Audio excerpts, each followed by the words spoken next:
say in one voice, not here. Such hatred has no place in my home.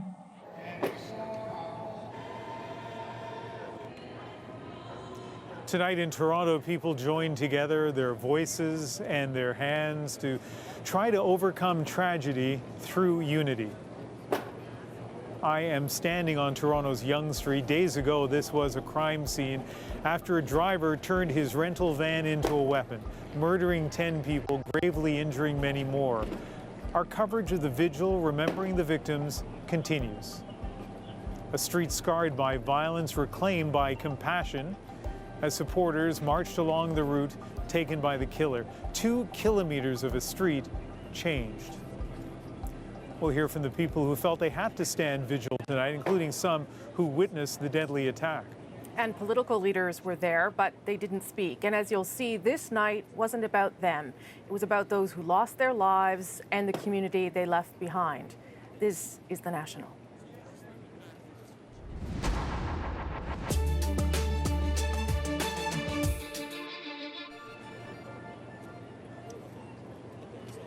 Thousands of people gathered here this evening. We're in North York, about a 30-minute subway ride from downtown. The crowd drawn by a communal need to grieve, to honor the dead, to comfort the living. Here are some of those moments. This past week, we have endured incredible tragedy. We are here to help and to heal together. We do not run away. We run to help others.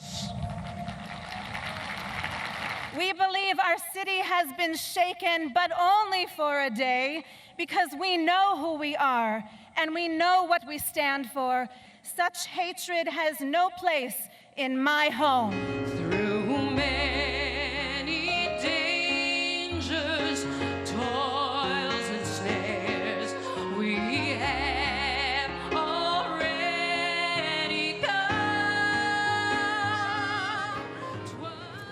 Leading up to that vigil, thousands of people marched together to follow the van's path of destruction and to reclaim those streets. As some of them told Joanna Remiliotis, their wounds are still fresh.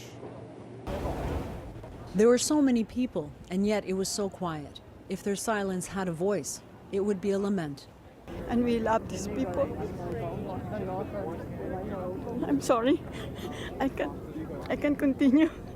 I just can't sleep at night, you know. I just still think about the bodies. You do not face, you won't. The procession began where the attack did too, a tragedy that leaves a shared sorrow, the wrenching knowledge that so many were vulnerable. It's shaken everyone. And I mean, girls in our office were there. It could have been any of us. A week tomorrow, and the horror has barely subsided. Every day, a new name emerged, and with it, a glimpse of a broken life. This, an act of support for every one of them. Yeah, I used to live a couple blocks from here, so that's really something that hit very close to home. So I feel like I have a duty to keep the memory alive. There is no way to prepare for an assault on the imagination. There is only a recognition of it. And we gather this evening to discover that our sorrow is reflected in the eyes of the stranger standing next to us. And so too is our hope. This vigil, the act of coming together for a city still reeling. We as Canadians will remain strong and resilient. A gathering for the victims and their families, and for people here too. It is never easy losing people we love. The suddenness of separation is numbing, and the loneliness is immediate. Disbelief becomes our only comfort. And there is still such disbelief. These women knew 3 of the victims. I live right behind here. It was the first time I've been able to come out. This woman runs a pet shop down the street. The victims were strangers to her, and yet the tears keep streaming. Making you cry today? Just the emotion. I know, families that have been affected. We all know somebody. And this, a place to share that grief when there are still no words. And Joanna joins us now. You've been on this story since last Monday. We got a sense of it watching your story. Despite this kind of brave face of resilience, it's part of the vigil, you're seeing other emotions kind of not too far from the surface. Absolutely, Ian. What struck me this entire past weekend today, too, was how raw it is. Of course, on the early days, it is something that people are trying to wrap their minds around. But even today, even as we were walking with some people in that crowd, there was still that sense that they're not quite registering what happened and that it will take a while. So yes, today is an act of coming together, an act of shared sorrow, and a ritual that everybody needs in a sense to end the week, but partly also because the victims' names only were fully identified on Friday. That's when we got the entire list. With every day and every name and every face and every story, I think that really brought it home for people as well. So yes, today is certainly a step towards resolution, if you will, or finding that strength, but peace is a long way away. All right, Joanna, thank you very much. Thank you. So keep in mind, the street that we're standing on right now, Yonge Street, usually so busy, just part of people's everyday routine, and then suddenly on Monday, for people who are just passing by and they saw either the van start hitting people or the carnage that van left, and they jumped in to help those who were injured. A week later, those memories for them are still very fresh, but some returned today to lend support to their community and find strength in numbers. David Comyn spent some time with them. Among the thousands on the street, a select few for whom this place now marks a very personal trauma. You saw the van come down the street here, over there, and crashing. Last Monday, Abdullah Masudi raced across the street. I took my phone, I called 911. The line was busy. He did what he could, using his belt as a tourniquet, performing CPR. He doesn't know what happened to the 4 people he tried to help, but the flowers now at this corner confirm a grim result. This makes it seem like someone died here. Yeah, it's heartbreaking actually. It brings me to all the images that I saw before. Like the first day, I didn't realize that it was like truth. I thought maybe it's dream. Oh my God, every time somebody talked to me, it was emotional. We turned the corner and there was multiple casualties. Transit officers Angela Johnston and Bill Paravolaris were among the very first emergency responders. The enormity of the horrible scene still haunts them. How are you doing? I was doing really well up to about last night, and I just started thinking about it just before I went to bed, and I'm waking up in the middle of the night. A reminder that the impact of this attack reaches well beyond the dead and injured.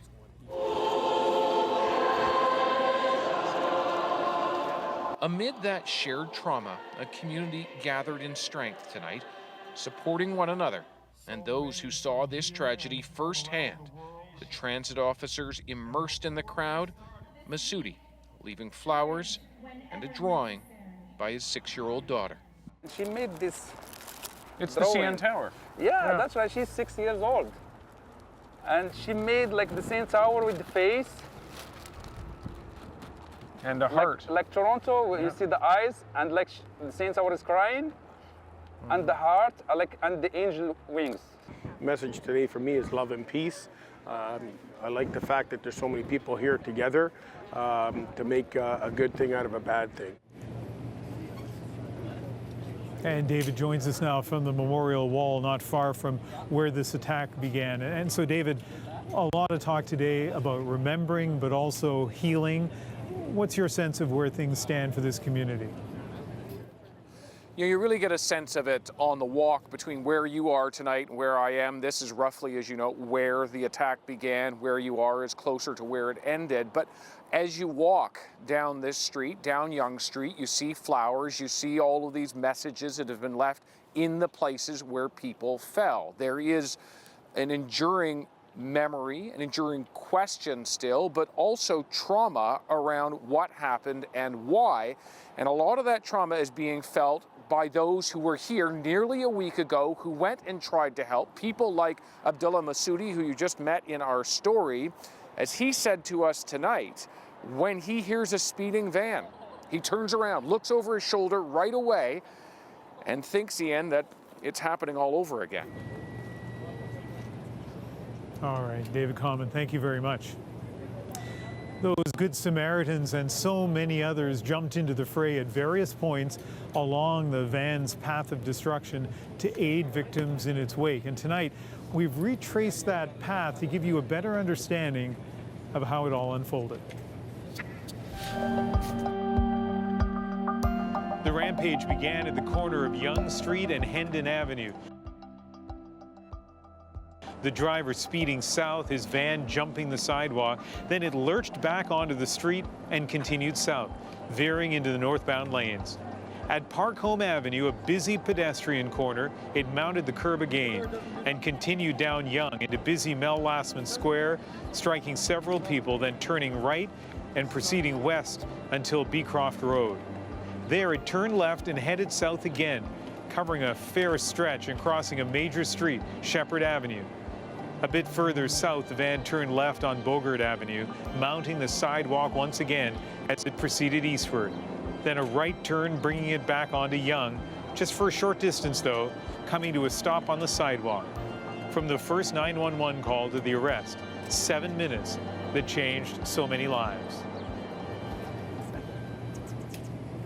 Just a few minutes, 10 people were killed in that time, 10 lives cut short. And throughout this hour, we'll be bringing you their stories and a look at how they're each being remembered.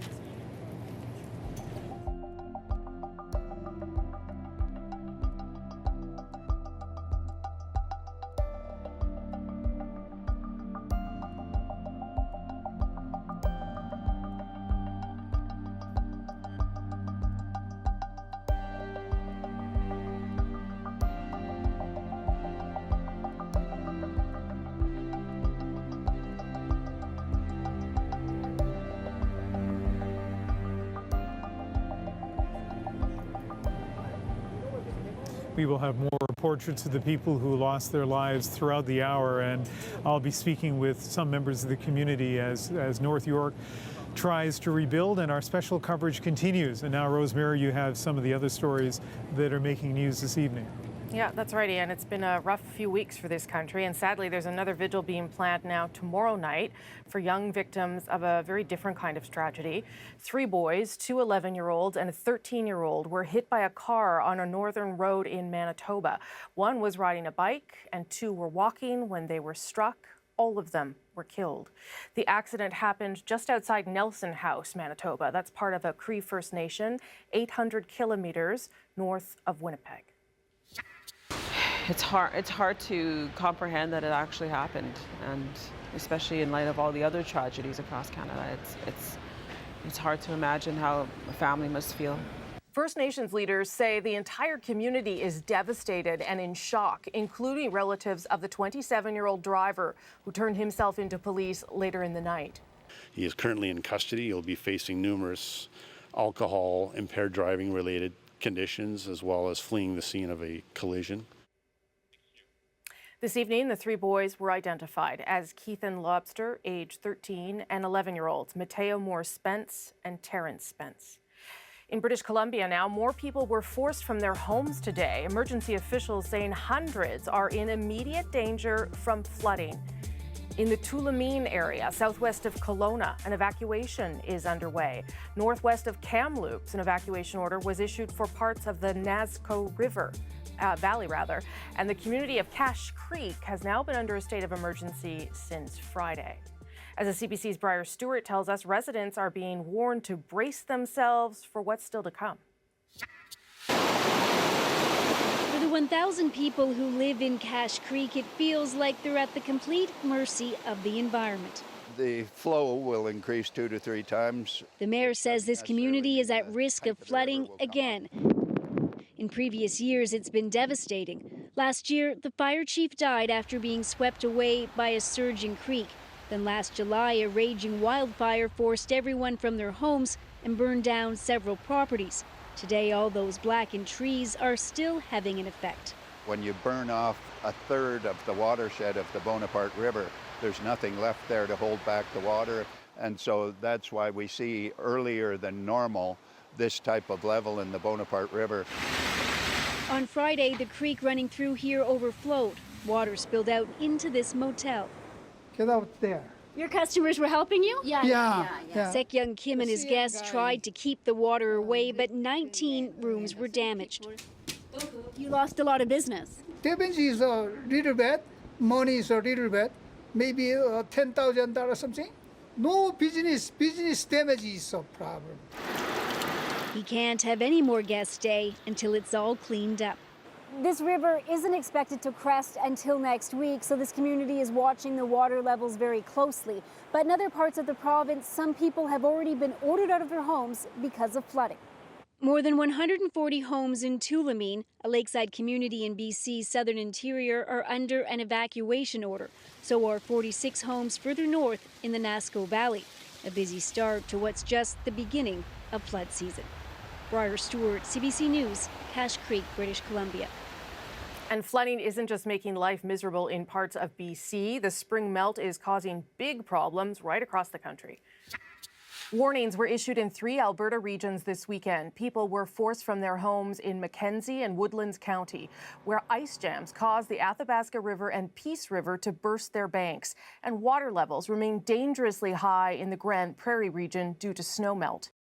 In Northern Ontario, the situation remains very serious in Kashechewan First Nation. Hundreds of evacuees have been relocated to Thunder Bay and Kapuskasing. Kashechewan is prone to flooding every spring when ice breaks up on James Bay. In southern Quebec, the concern is heavy rain. The ground in affected regions is already near saturation, with as much as 40 millimeters more expected in the next couple of days, though officials don't expect flooding to be as severe as it was last year. And in New Brunswick, sandbags are all that's keeping some communities from being completely underwater. In part of the Fredericton area, the floodwater is 8 meters deep. Ice jams and melting snow are overwhelming the St. John River. We're coming to boxes here. More still ahead on The National. Up next, can you fight Bell over the bill and actually win? Well, one Canadian did.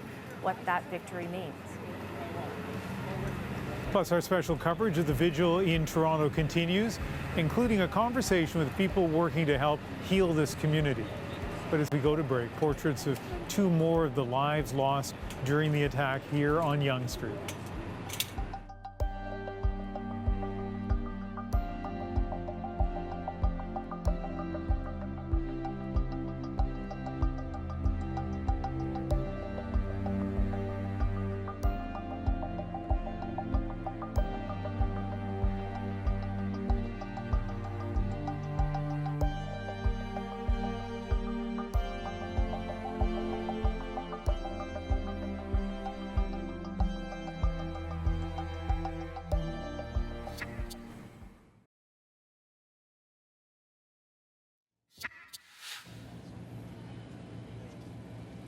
Among the many faith groups taking part in the vigil tonight, the Muslim community and some members of the Ahmadiyya Muslims holding these signs with a message for everyone, really, that in the wake of the van attack, that love for all, hatred for none is a message that has certainly resonated here in North York.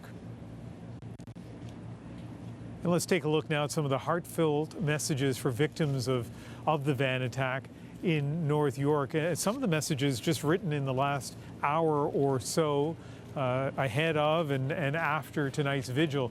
The memorial wall that was set up right after the tragedy continues to grow.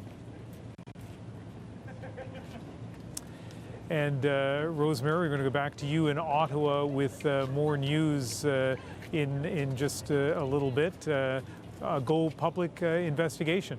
That's right, Ian. Anyone who needs phone, TV, or internet service will want to see this next story, so that's pretty much all of you. A Toronto man is speaking out tonight about his battle over service fees. He took Bell Canada to court after it reneged on a promised monthly deal. As Erica Johnson reports, his legal victory could help other customers. No, I was stunned and sort of appalled as anyone would have been.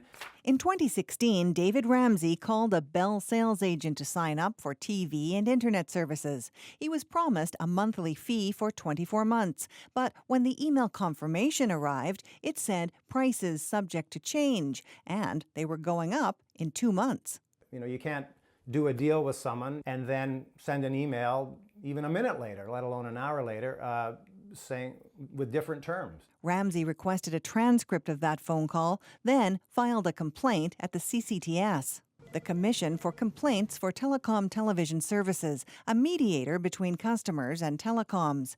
It said, too bad, Bell had sent him a contract mentioning price changes. They had either no understanding of basic contract law, which would surprise me because they've got a lot of lawyers working there, or had no interest in looking more broadly at the issues. So Ramsey took Bell to small claims court, armed with what he called his smoking gun, the transcript of his phone call with Bell, where an agent promises his total cost for the 24 months will be $112.90 per month, and that he was going to get an email confirmation of everything that was just discussed. Bell argued it had promptly emailed contract details, and because Ramsey had continued with his service, he was essentially agreeing to the terms. The deputy judge didn't buy that, saying that kind of contractual behavior is high-handed, arbitrary, and unacceptable. He ruled in Ramsey's favor. Back at the CCTS, the commissioner says it will take a second look at Ramsey's case. We are going to look at the file, and we are going to see what there is to be learned from it. It's incumbent on the CCTS to take notice of this and review a bunch of cases. This contract law professor thinks the ruling could be fodder for a class action lawsuit. Let's get it all done and over with, and maybe that will make Bell change its position and not see any incentive in acting this way. It's hard to say how many telecom customers have been misled by sales reps. A recent Go Public Marketplace investigation caught door-to-door sales reps for Bell promising fixed prices that could actually increase later. This is price guaranteed for us for the full year. It seems this issue, customers promised a price only to see that price go up, is not specific to Bell. At Go Public, we've heard similar complaints from customers at Rogers and TELUS. Erica Johnson, CBC News, Vancouver. All of our Go Public stories come from people like you. So if you've got a story you want our team to look into, just send an email, why don't you? gopublic@cbc.ca. Still ahead on The National, my interview with Emily Steele. She's a Pulitzer Prize-winning journalist whose reporting helped supercharge the Me Too movement. But first, more names and faces of those being remembered tonight at the vigil here in Toronto.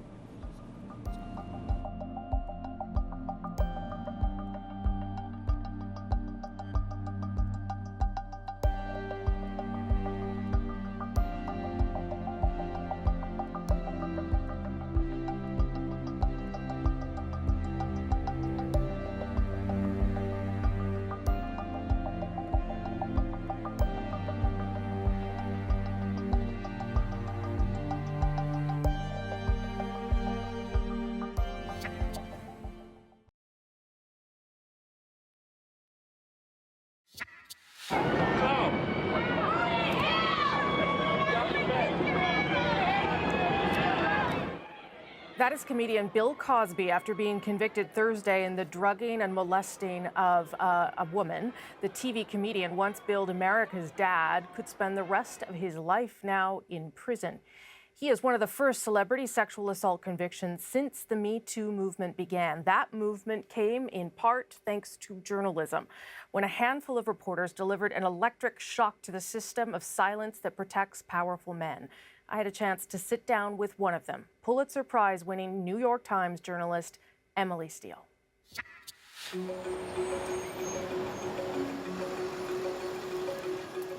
Emily Steele is a New York Times reporter. Last April, she and her colleague Michael Schmidt dropped a bombshell about then Fox News host Bill O'Reilly. Hi, I'm Bill O'Reilly. Thanks for watching us tonight. Revealing payouts of more than $45 million to multiple women over sexual harassment allegations. O'Reilly denied the allegations, but Fox News dropped the conservative commentator from his juggernaut show. If you don't like what's happening in the workplace, go to Human Resources or leave. In December, Steele reported on a toxic work culture at Vice Media. 2 top executives were suspended. And just last week, Steele was part of a team from the New York Times awarded the Pulitzer Prize for Public Service. I met up with Emily Steele at the National Arts Centre in Ottawa on Wednesday. She was in Canada to talk about her reporting and how it helped trigger the Me Too movement. You know, I'm trying to think about what I would feel like as a 33-year-old who's won the Pulitzer. I'm actually 34. 34. You know, it's one of those things, as soon as I found out, I couldn't sleep for a number of days, just because since I was a very little girl, I always dreamed of becoming a journalist, and I've always really thought about these lofty ideals of journalism, of shining light on dark places and holding people in positions of power accountable and telling these stories that really help change the perspective of how people think about the world. And it's really just been a dream come true that I've been able to do that work, and then to receive the Pulitzer is really just, it was really special. Incredible. Yeah. Incredible moment. Yeah. So congratulations. Thank you. Thank you. Thank you. Let's talk about some of the reporting then, and sort of the impact and how it started. And that's what I would, you know, as a reporter, obviously I have lots of questions about how you get these stories. And I think that's what people want to understand too. Yeah. So how did it first start to germinate? What was the first thing on the Bill O'Reilly story where you were like, we should look into this? How did that start? The kind of seeds of this story really began way back in July of 2016. That's when Gretchen Carlson, the former Fox News anchor, sued Roger Ailes, the former head of Fox News, for sexual harassment. That story really burst into public view, the sexual harassment scandal at Fox News. And as a media reporter, we were just really chasing that story and just trying to keep up with this really wild and crazy competition of figuring out, was this an issue just at the top of the company, or was this something that was really pervasive throughout that entire organization? So we kept calling and calling and calling, and we started to see that there was a bigger story here, that there was a bigger problem. So you were calling all these different people, but you were also calling them about a sensitive topic, topic where they had maybe signed an agreement to not discuss it. So how did you get people to start telling you these stories? It was hard, and one of the things that I keep thinking about now is that we were doing a lot of this reporting a full year before the Me Too movement really took off. And so this was a time when many women said that they had experienced this activity or this harassment or abuse, but they really feared coming forward with these stories. It was a different culture. It was it wasn't that long ago, but it was entirely different time. People feared that they wouldn't be believed. They feared that they would put their careers into jeopardy. They feared that that they would become targets because they were speaking out against this abuse. So that was a huge barrier and a huge hurdle that we faced. The other huge and significant barrier that we faced were these very ironclad confidentiality agreements. So what we did is some really kind of just old school boots on the ground reporting, and we called as many people as possible. We called as many people close to these women, as many lawyers, people who were at the company, people who have left the company, people who were in O'Reilly's world, to just try to piece together what this story was. And you realized at what point that it was a pattern, that his behavior was a pattern and the company's resolution was a pattern? One of the interesting things that we did is we went back, while we were kind of doing this reporting, one of our sources had said, it's just like the Catholic Church. It's just like the sexual abuse scandal in the Catholic Church. So we thought, let's go and look at the stories that the Boston Globe had covered back in 2002 about the sex abuse scandal within the Catholic Church. We pulled up all of those stories, and we actually watched the movie Spotlight, and because it was great just to see kind of how did they do this reporting? What was the strategy behind their reporting? What sort of lines did they use to try to get people to talk to them? Hi, I'm Sasha Pfeiffer from the Boston Globe. Did you have a conversation, though, at any point during the reporting about what this could mean? Well, or were you too deep in it at that point to understand? That's what was so interesting.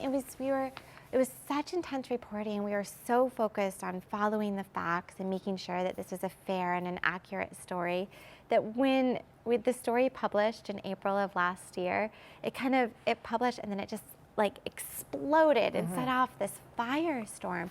And it's wild to think about, but it was right after the story published, there were protests outside of Fox News. Advertisers boycotted Bill O'Reilly's show. And you really can't underestimate how powerful he was in American media. People called him the king of cable news. The show was the top rated on all of cable news for 15 years. So this was this very powerful man.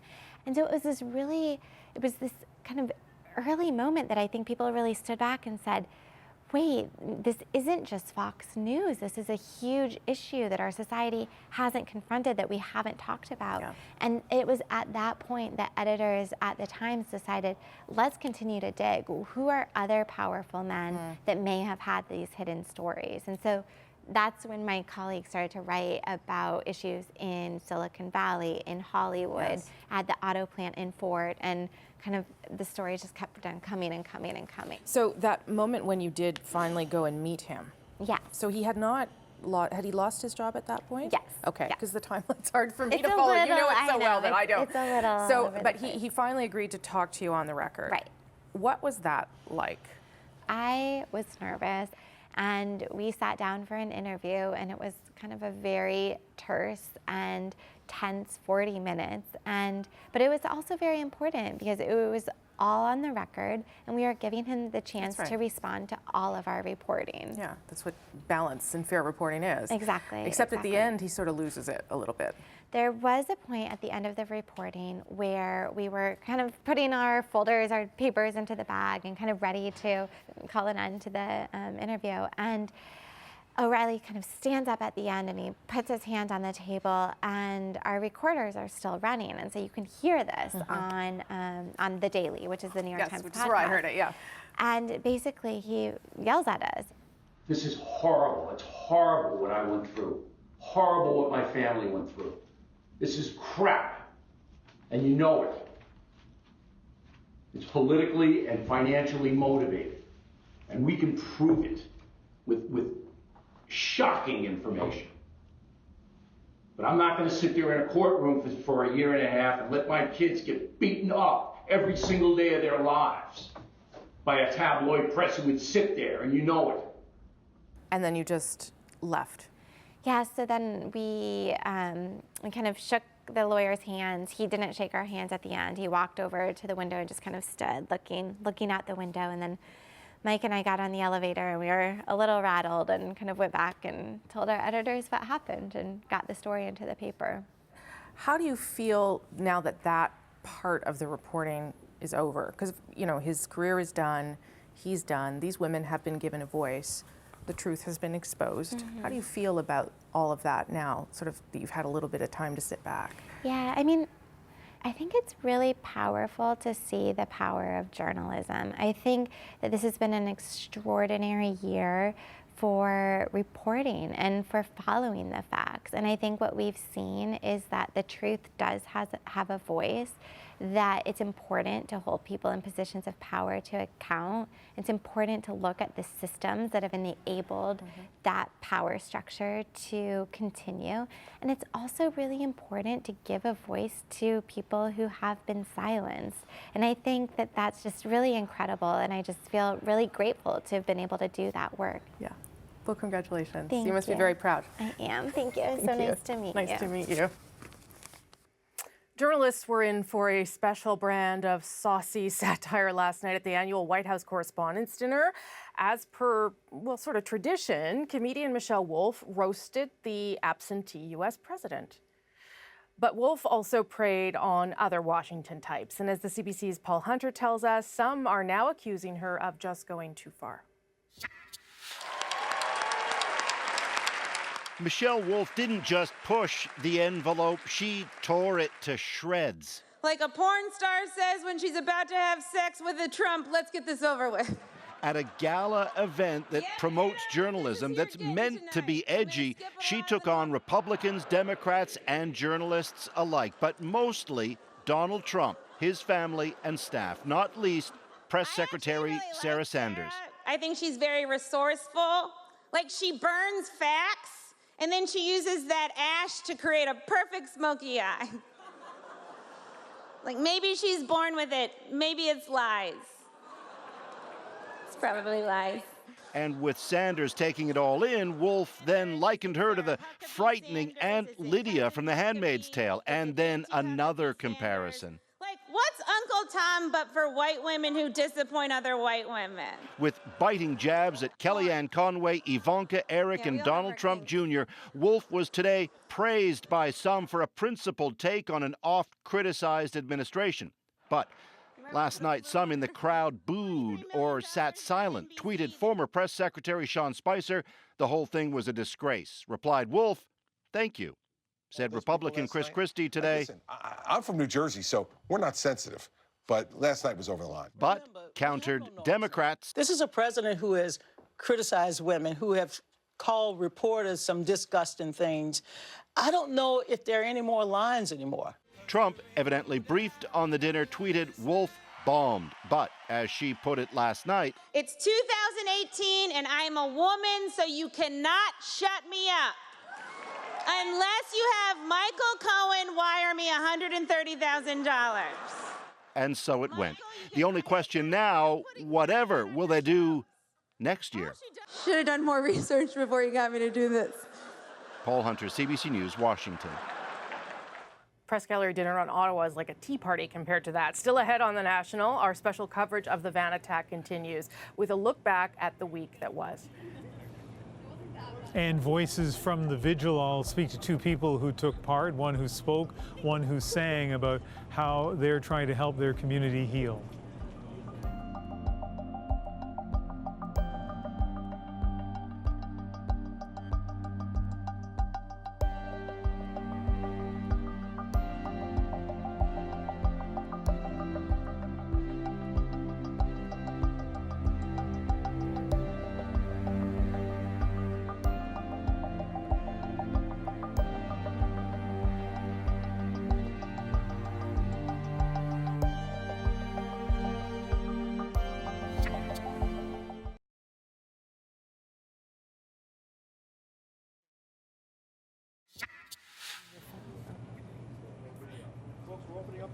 Thousands of people marched as one in Toronto earlier this evening. Political leaders, dignitaries, members of this community on their way to the vigil for those killed and injured in last Monday's deadly van attack. I think a big part of living in Toronto is the pride that we feel in being so diverse and being so peaceful. And I think this is a true representation of what Toronto is all about. A tragedy like this isn't going to break down our spirit. Hallelujah, hallelujah. I think that it is such a clear expression of the desire to heal, a desire to support the pain of the families and the survivors. Well, let's bring in two of the people who took part in tonight's vigil, and Imam Rifat Mohammed and Nisha Sharma Jaitley. You're a student at the nearby high school. You were singing, and you were one of the people speaking. As you crafted your message for tonight, as you thought about the message you needed to give people tonight, what was your goal? Actually, my goal is to participate in this great martial and the great vigil that to bring people together and to show that after any difficult time we face in Canada, as of that really severe incident that happens last Monday, we wanted to show everybody that Canada's strength is actually in its unity. And when the people get together in thousands of people like this, and to show sympathy and to mourn the victims who lost their lives last Monday. When the incident happens, it did not differentiate between color or religion or whatever. Everybody from different backgrounds, those who lost their lives and the other ones who are injured. And up to the point, we pray for their recovery as soon as possible. So it was a great pleasure to participate in such night, such evening like this, to show our support to the families of the victims, and also to pray for those who are still under recovery stage, and also to show the world that Toronto, which is known, it's really pride for the Toronto and for Canada, for pluralism and also as well as diversity, yes, that this country will always remain in a solid peace. So you were part of the choir, but I'll tell you what I want to talk to you about is, as a high school student in this neighborhood, what's it been like for you over the last few days? Especially since my high school is only 5 minutes away from Melasman Square, it really affected us as a community because if it were 1 hour earlier, there would have been so many students affected. So when we found out about it happening and we saw the pictures, there was a hush that went over our school. But it really helped us come together as a school, and we've raised money and signed Bristol boards to bring to the vigil, and again put together a choir to perform, and it made me feel proud to be a student at my school. Police have charged somebody in this van attack, and so he is behind bars. Do you feel safe on Yonge Street now? Toronto is a safe place, and well, this happened, and it happened so close to us, so close to my home. Like, he was caught 5 minutes away from my house. I feel safe, especially considering how many people in Toronto and my school have just come together to show support for the families of the victims and to raise money and to hopefully awareness to prevent this from ever happening again. It makes me feel safe. All right. Thanks to both of you for speaking with us tonight. Thank you so much. Our special coverage here continues in just a moment.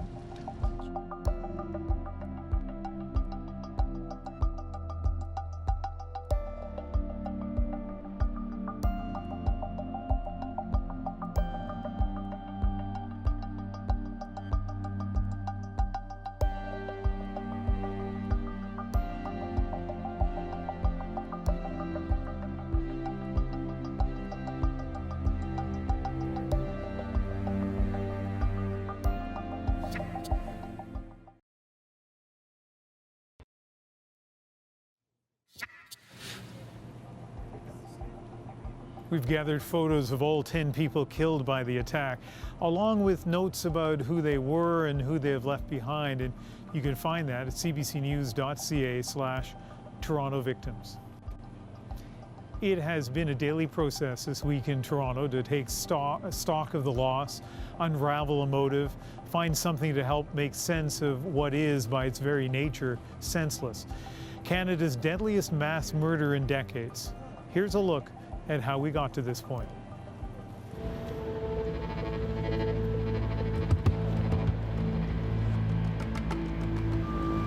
From Yonge and Finch all the way down to Yonge and Shepherd, just pure carnage. Debris everywhere. Can't really describe it. At this particular point in time, there's nothing that does affect the national security footprint. We are looking very strongly to what the exact motive or motivation was. I saw like the crazy van hitting the people one after one. It could have been me. If my schedule had been slightly different, it might have been me walking in front of here.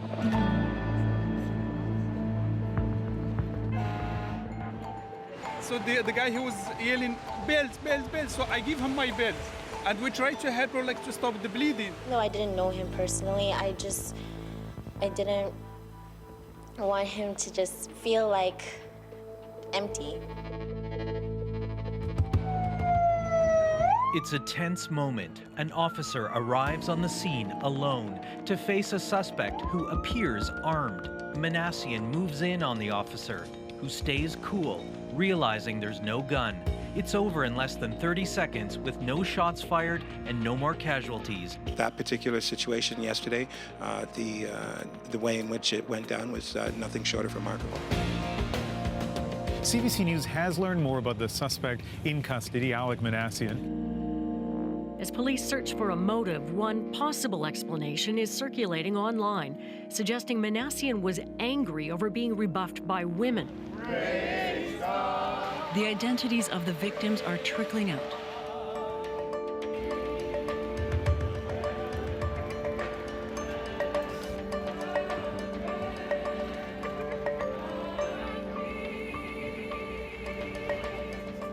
The range of ages is between 22 and 94. And as I think you've recognized, there was 8 females and 2 males. There is no forgetting, and for some, the need to remember together. It's great to see that everyone from all different types of community come together to show their support and show their love. I think that this tragedy will change our city for the better. I've noticed the kindness and the efforts of all the people in the memorial behind us right here, and I just think we're going to grow stronger for this.